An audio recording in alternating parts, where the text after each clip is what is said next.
Hello friends, today in this lecture we are going to discuss some new topic, that is light emitting diode, which is a part of the chapter semiconductor devices. So light emitting diode is one of the important semiconductor device which frequently used in many electronic devices. So we have to discuss it in very great detail manner. So light emitting diode, actually name itself suggests it emits light and it is a diode. Means it is a diode, but it has some special property so that it becomes possible to do the emission of light from it. So it emits light when large forward current pass through it. It is a definition of LED. Means it is a PN junction forward bias diode. That PN junction already we have discussed how it operates in forward bias, but it has some specific property that it emits light. If you observe the symbol of LED, it looks like diode only, in which it is a anode and this is a cathode, but there is another addition important information is there is a emission of light. It is indicated by two outwards arrow. If you are remember, we have discussed the photodiode in which the arrows are inward. It means it absorbs the light and it detects the light, it emits the light. This is the difference between LED and photodiode. And another important difference, LED is forward bias. Why it is always forward bias, that we will discuss, but photodiode was reverse bias. That time also we have discussed. Okay, so this is a basic information about LED. Now there is a diagram of LED. In this diagram, if you observe, the important part is what?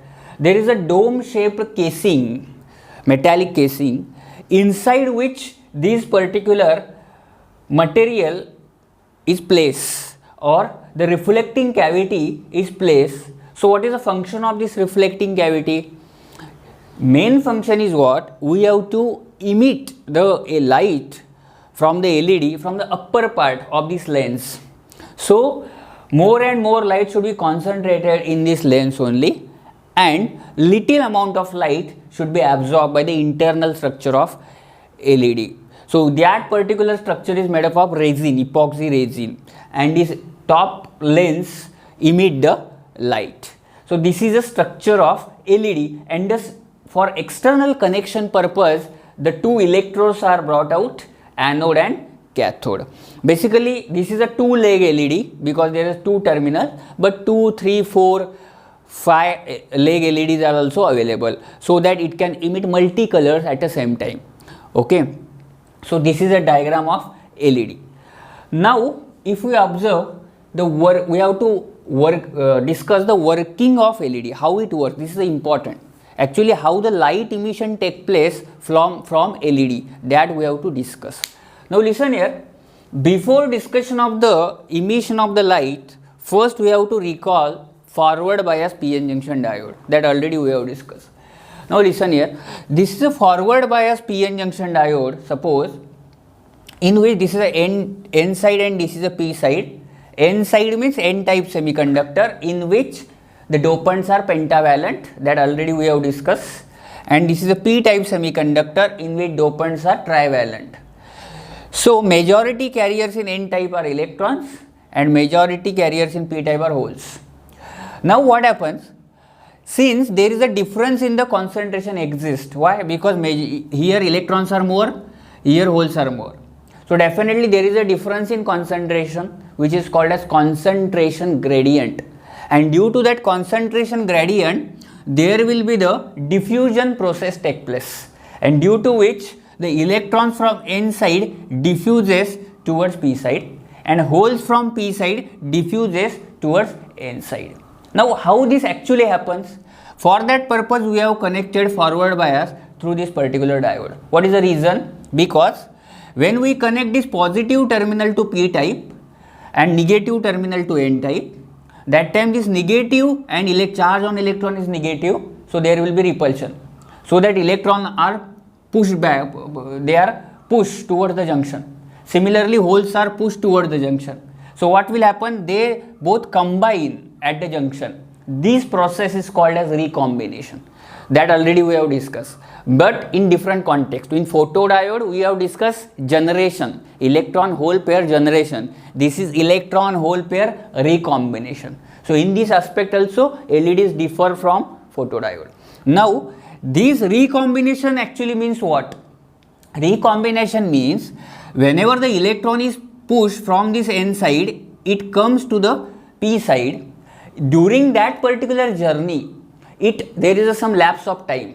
That time is called as lifetime of that particular carrier. So once that lifetime is over, that electron will disappear. Why? Because that recombine with hole. So basically disappearance of electron and holes from their respective majority side is called as electron hole pair recombination. Now still we are not dealing with LED, we are only focusing on PN junction diode. Now we are focusing on LED. Okay, there is a recombination, but there are basically two types of recombination, that is radiative recombination and non-radiative recombination. In normal diode, the recombination is non-radiative, but in LED, there is a special type of recombination, that is radiative recombination. So due to that radiative recombination, this PN junction diode emits light. So this is the reason. Now basically another important point is what? One more important point, this particular, when electron is going from this n side to p side, that time actually what happens? There is one important concept that already we have discussed, energy level diagram, that already we have discussed. This is called as conduction band and this is valence band. So definitely the electron from conduction band jumps, or electron from conduction band means this state is excited state and this state is ground state. So whenever the electron from conduction band jumps to the valence band, that time definitely there will be the emission of energy. Why? That energy is nothing but energy band gap, that is difference between the two energy levels from which transition of electron has taken place. But this energy which is emitted during this transition of electron from conduction band to valence band is in the form of light in case of LED. Okay, so that's why this is a concept that is utilized in the manufacturing of LED, that the energy which is emitted when electron is jumping from excited state to ground state, that emitted energy is in the form of light. Okay, that's why this is called as light emitting diode.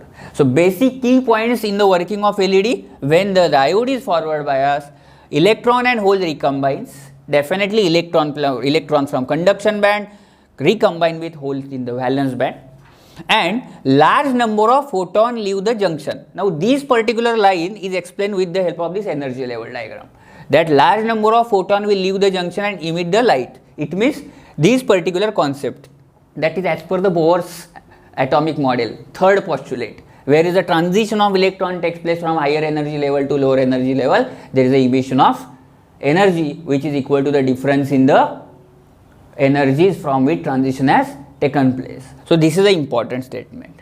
Okay. Now hence LEDs are always operated in forward bias. So why LEDs are always operated in forward bias? Because when LEDs are operated in forward bias, then definitely there will be diffusion process. After diffusion, what happens? There is a recombination. That recombination is radiative. Due to radiative recombination, there is a emission of light, which is our major purpose in case of LED. So we observe the animation of recombination process. This is a p-type semiconductor which is in red color, and now this blue color is n-type semiconductor, which are joined together, and it forms now PN junction, which is connected, which is actually LED structure. Now actually recombination has started. Now this red color holes and blue color electrons are coming towards each other. Now they are recombined, the light is emitted. So in this process, now another electron and hole are coming, they are recombining, then light is emitted. So in this way, different charge carriers, electrons and hole, are recombining inside the junction and light is emitted. This is a radiative recombination because light is emitted.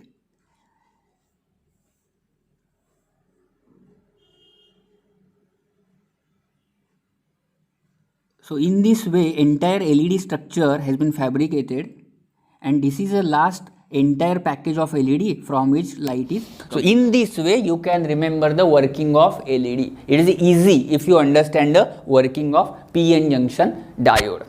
Okay, now important point. Okay, there is, in case of LED there is a radiative recombination.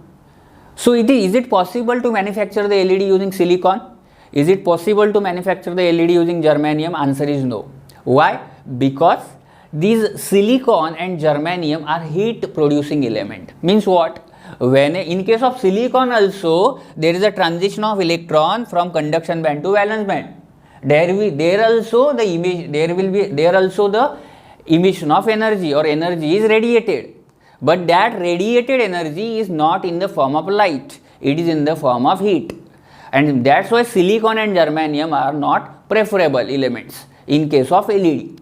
Then which material should be used for LED so that radiative recombination will occur? So in this table there will be the materials which are used for fabrication of LED are given in tabular format. It consists of the material along with the color given by that LED. Now if you observe, there is no any single material is used for the LED.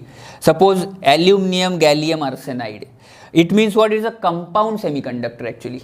So for manufacturing of LEDs you have to use compound semiconductor. You are not using any single semiconductor like silicon or germanium. So this is aluminum gallium arsenide and it gives color infrared. If we are using gallium arsenide phosphide, it gives color red and yellow. If you are using aluminum gallium phosphide, red and green. And if zinc selenide, then color is blue. Okay. Now if you observe in the remote controls, there is an infrared light. You don't observe it. That time that material is suppose aluminum gallium arsenide. So there is a LED only, but that LED emit the light which are not visible to us. Okay. The important point is what? What is this? Lambda is 1.24 upon Eg actually. This Eg is the energy band gap between conduction band and valence band. So for different materials, energy band gap is different. And that's why the color is also different, which is indicated technically by the wavelength. So this wavelength is dependent on energy band gap. So that as wavelength, energy band gap changes means material changes. That is, as this material changes, color also changes. So the color given by the LED is dependent on the type of material. If you want different color, you have to replace the material. So it is the important point. Another important point, this wavelength is in micrometer if this energy is in electron volt. That already we have discussed the direct formula of calculation of wavelength. Okay. Now observe the data sheet of the different LEDs given in this particular slide. Now this data sheet means what? It contains part number, then the color given by the LED, material of that LED, what is the forward voltage and its wavelength. Now in that forward voltage also there are two columns, typical and maximum. It means maximum is its limit and typical means standard value. Now we are taking some example. Suppose there is a one part MLM 190 PG. It is a part number of the LED and the color given by the LED is pure green and the material is gallium phosphide, because we know that we have studied different color gives different material gives different color. Now another particular part we are taking, suppose MLM 190Y, it gives color what? Yellow. What is the material? Gallium arsenide phosphide. What is forward voltage? 2.1 typical value and maximum is 2.6, because already we have discussed 1.5 to 3.5 it is a voltage drop across LED. Then there is another important part number MLM 190R, that is its lightning color is what? Red. What is the material for it? Gallium phosphide. What it is? Forward voltage typical value 2.2. So in this way we have to read the data sheet of different LEDs. Suppose we have to purchase the LED, then we have to identify our LED as per our requirement using this data sheet. So this is a data sheet of electronic component. Okay, now IV characteristics of LED. As already we know, IV characteristics means it is a graph of current versus applied voltage. Now if you observe, this is a characteristics of PN forward bias PN junction diode, because LED is a diode only. But important difference between the normal diode and this diode is what? If you observe, whenever there is an increase in the voltage across LED, the current increases. This current is called as forward current. Even though you are applying voltage 1 volt, 2 volt, 3 volt across the LED, the current which you are getting is 10 milliamps, 20 milliamps, 30 milliamps. It means the forward current is in the milliampere range. So if you directly connect the LED with the voltage, though there is a possibility that the LED will damage. So for that purpose, you have to connect one resistance in series with the LED. That current resistance is called as current limiting resistor. So in practice, whenever LED is operated alone with the supply voltage, you have to connect a resistor that is called as current limiting resistor. Another important point, if you consider normal PN junction diode, what is the cut-in voltage of that diode? 0.7 volt for silicon. For germanium, 0.3 volt. But in case of this LED, the drop is 1.5 to 3.5 volt. It means what is the voltage drop across this LED? 1.5 to 3.5 volt. This is the important point. And that's why on the x-axis we have plotted 1, 2, 3, 4, 5 values. Because there is a loss of the 3.5 volt maximum across LED. It means input we have to apply is greater than 3.5 volt. That's why 1, 2, 3, 4, 5 volt. This is a voltage which is applied, but current is in milliamps only. So this is the IV characteristics of LED. Now advantages of LED. Now basically there are large number of advantages, but technical important is efficiency. In terms of what? That is called as quantum efficiency. It means what? How much amount of output power you are getting, output light you are getting or intensity you are getting per unit power. It means for lesser input you are getting maximum luminance. So another important point, this LED works on the principle of electroluminescence. What is meant by this electroluminescence? You are getting luminance, means you are getting intensity, light, but you are giving what? Electricity. It means you are giving supply voltage. This phenomena is called as electroluminescence. Okay, so this word is important. LED works on the principle of electroluminescence. Okay, now that's why this is energy efficient. Second advantage is what? A long lifetime. Now SSL means solid state light. It means LED consists of semiconductor material, but if you consider suppose filament bulb in which filament is delicate, so if you compare it with LED, then LED has long life, okay, because there is no possibility of damage. Now next important, high speed of operation. It means response time required to response is less. Whenever if you give the supply to LED, it emits light instantaneous. It takes lesser time in nanoseconds. So that is a high speed. Then important point is what? Environment friendly. It means it is not hazardous. We are using, that is semiconductor material. We are not using any mercury type material in case of LED. So it is environment friendly. Now excellent color rendering. It means you can differentiate purity of color. Whatever color you are getting, suppose you are getting blue color, red color, it means you can differentiate the color. It properly give the color. There will not be any confusion. So this is the important point. That is called excellent color rendering. Now brightness control is possible. How it is possible? Because of this forward bias. You can control the brightness of LED using this forward voltage. It means forward current. Actually forward current you have to control, but indirectly forward voltage is responsible for that. This is also reason LEDs are always connected in forward bias. This is the important point. LEDs brightness is controlled using forward voltage. This is the important point. But that forward voltage should not exceed its limit, otherwise that LED will damage. Now applications of LED.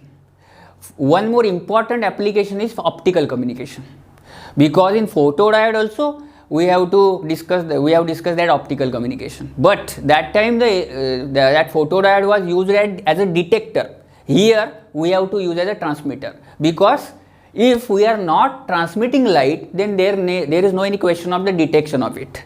That's why LEDs are used in optical transmitters. It means it emits the light and the information is in the form of light. So this is an important point. Actually, not only LED, laser is also one of the important optical source, but basically LEDs are used, okay, depending on the type of optical fiber. Now second is screen of cell phone. As we know, for the cell phone screens, whatever light we are getting, brightness, that also contains LED and LEDs. And LEDs are used in spite of LCDs because of the power consumption, efficiency. Less power is consumed. If you consider the segment, a 7-segment display LED. Now what happens? 8 number is displayed on the screen. If you observe in the railway station, there is a display boards are there. So that time what happens? Suppose 8 is displayed, then all these segments are now bright. Now in particular power is consumed for this segment only, but in case of LCD there is a liquid crystal display, so definitely power consumption is more. So that's why these particular LEDs are used in case of screens of the mobile or various electronic gadgets. Then decorative illumination means whenever there is a different colors light, or in case of many programs decorative electronic equipments are used, that time obviously LEDs are used. Then street light, this is an important practical application for these days. If you observe, LEDs lights are morely used in case of the road. What is the reason? In that case also there is a wavelength conversion technique is used. White color light are used. For that purpose, invention of blue color LED is a key point.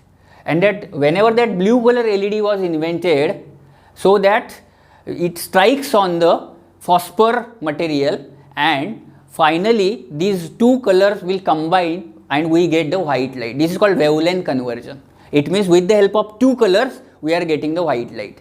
That particular technique is utilized, and that's why this on street lighting LEDs are now famous, and this is an important reason.